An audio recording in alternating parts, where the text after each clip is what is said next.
भगवान की उत्पत्ति अनंत से भगवंत की व्यवस्था है। बहुत गौर से सुनना। भगवान क्या है? ईश्वर क्या है? अनंत, हां, जो अनंतता में है, यानी अंत से अनंत का जो दर्शन है वही भगवान है।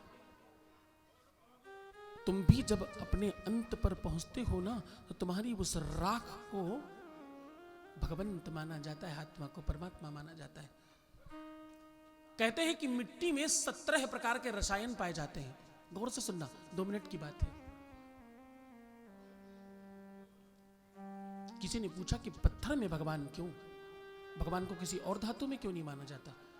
पत्थर में भगवान को क्यों माना जाता है मालूम है आपको?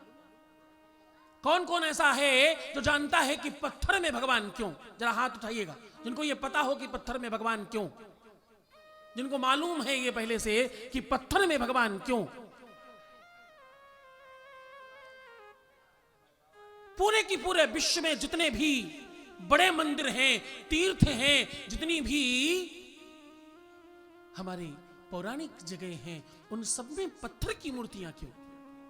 पत्थर ही क्यों? हाँ, पत्थर में भगवान क्यों है? शिव महापुराण कहती है, ध्यान से सुनना।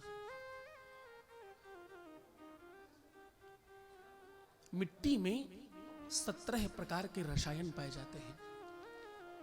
अगर मिट्टी से भगवान बनाए जाते तो कदाचित कुछ कुतर्की लोग ये कह सकते थे कि इसमें जो रसायन है उसको लोग भगवान मान रहे हैं। क्यों? क्योंकि मिट्टी में रसायन है। मिट्टी में मीठा, खट्टा, कसैला ये स्वाद उत्पन्न हो सकता है। मिट्टी में जीवन है, मिट्टी में प्राण है। कहीं आपको कट जाए, थोड़ी सी मिट्टी लगा लीजिए, ठीक हो जाएगा। रसायन है उसके अंदर।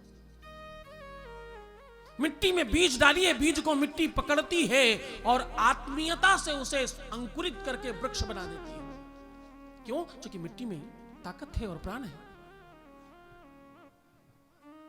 जो साइंस के और थोड़ा पढ़ने में ज्यादा ध्यान लगाने वाले बच्चे हैं, उनको ये बात समझ में आएगी। जब मिट्टी से वो रसायन समाप्त हो जाते हैं तो वही मिट्टी ही पत्थर बनती है। मिट्टी ही पत्थर बनती जब उसमें से रसायन समाप्त हो जाए।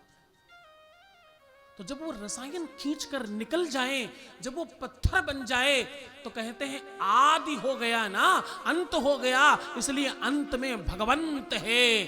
भगवान को इसलिए उसमें रखा गया ताकि कदाचित 0% भी तुम्हारे जीवन में संदेह न रह जाए कि भगवान को लोग किसी रसायन में मानते हैं। भगवान से रसायन है, रसायन में भगवान नहीं है।